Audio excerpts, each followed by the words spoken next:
Is it good? Does it look good? People at the Rivoli looking? Yeah. Hi.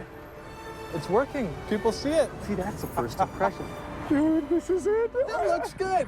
What is that? That's our poster. Did you not see it until now? Is that my penis?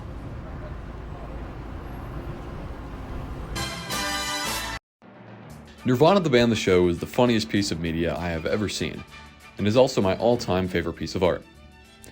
It is a sitcom that is heavily improvised and commonly includes interaction with real people. The show is a mockumentary that tells the story of two musicians, Matt and Jay, who are members of a band called Nirvana the Band. It's nothing to do with the actual Nirvana at all, the name is a joke, who want more than anything else to get a gig at a club called the Rivoli.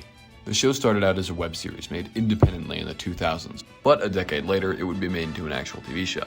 The desire for fame held by the protagonists is something that is consistently present throughout the show, and the way the characters have this desire, as well as the extents to which they go to achieve said fame, provide very interesting commentary on how valuable society sees fame and attention and celebrity status.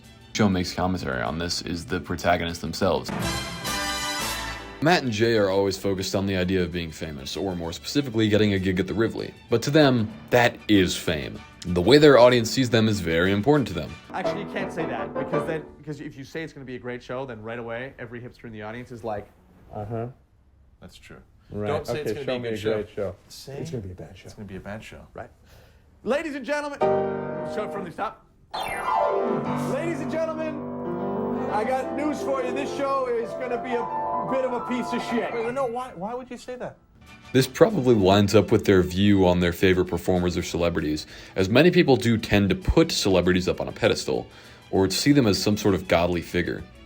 This also leads to the band to think quite highly of themselves, which is probably because they want to see themselves as their favorite celebrities. This is probably where their delusion comes from, and why they seem to sometimes act entitled to things that they really aren't entitled to. Probably the best example of a total sense of delusional entitlement is in Season 1, Episode 3, during which Matt and Jay are trying to draw attention to their band by putting a float in a local Christmas parade. While driving on residential roads, they yell at an actual person who is walking their dog to get out of the way. Up here, get out of the way! Randolph ain't too far, so it relates to the Santa Claus parade! And to top it all off, when they show up to said parade and they enter from the wrong place and are stopped by a police officer, Matt demands they be let in. Can you please just let us through? You're not going to be able to get anything. You got to go to Christie the other way. Dude, let me through the parade. There's like 30 people deep here. I can't clear them right now. Okay, well, I don't even know why I'm asking permission. I could just run these people down. The characters frequently do things that push ethical boundaries. Whether it be sneaking their film into a film festival, stealing an artifact from a museum, or kidnapping a sick kid from the hospital in hopes that they could use his dying wish in order to get them a gig. These guys would do literally anything for fame, and seem to think that getting famous is a justification for the things that they do. It seems Matt and Jay spend most of their show chasing fame, which is directly reflected in the way they act and the way they talked. One way it is reflected is the way they often compare themselves to fictional characters, or the many other pop culture references they make in the show. Matt and Jay, both the characters and the actors, were raised on North American media and were heavily impacted by the pop culture they consumed. And it is reflected in the fact that the pop culture references they make to each other is like a sort of language that they have that they need to communicate. It's like in Hackers, the pool on the roof scene.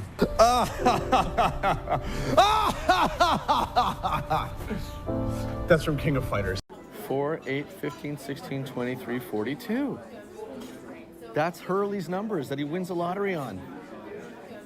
They're always saying those numbers in that crank-ass show. Aside from the many verbal references and other small references scattered throughout the entire show, some entire episodes are homages to particular pieces of media. Home Alone, Crank, Wahlburgers. Yes, that is an actual show. And even one of the greatest unintentional comedies of all time, Hackers.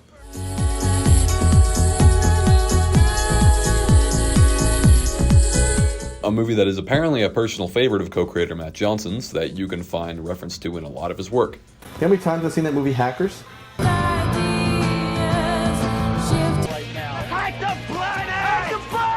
These references are not only a reflection of how much the real-life Matt and Jay love pop culture and art, but also a reflection of how all of this media impacted the characters and their view on the world. They often seem to base their view on the world and their view on themselves on the people they've seen in the media, as they often take direct inspiration from many fictional characters or celebrities when it comes to the things they do. This includes Matt doing an impression of Sam Neill in Jurassic Park, And he sees.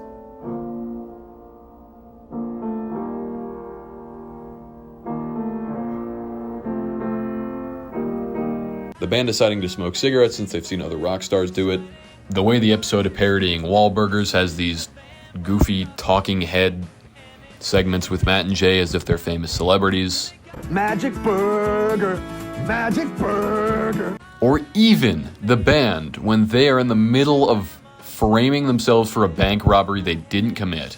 They study the film The Negotiator to figure out how to get out of it.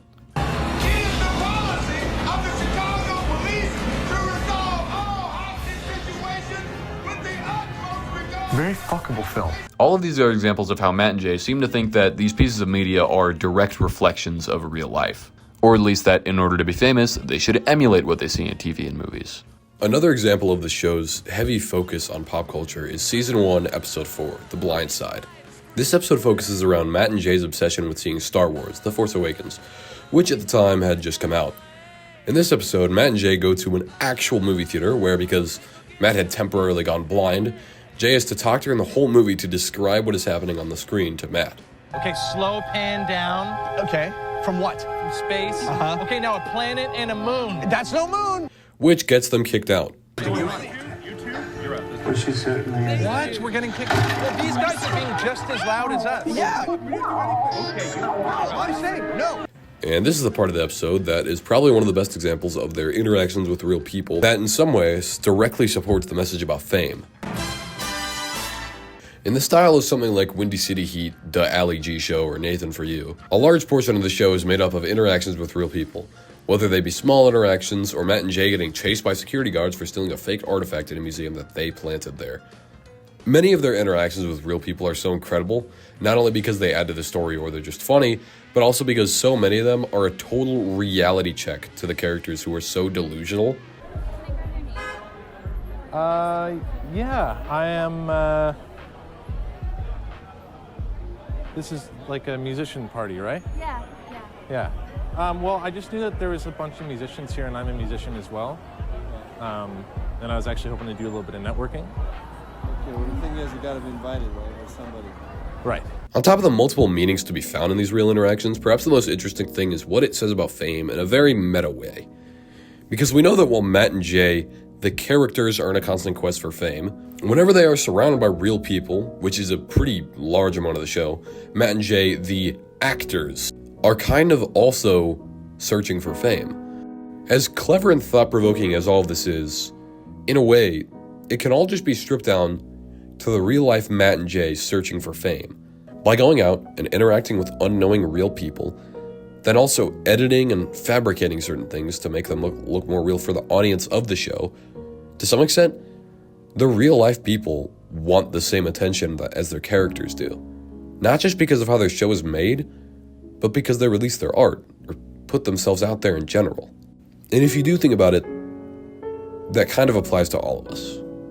When we put out our art, or a picture of ourselves, or something we've made, out to the public, what is it that we're really looking for? Sure, we may make some of these things for ourselves, but when we share with others, it seems to go beyond that. When we see accomplished people, or we admire people for what they do, we often want to emulate what they do. And in that sense, everyone is searching for fame. Most people want admiration for attention for the things that they think they're good at.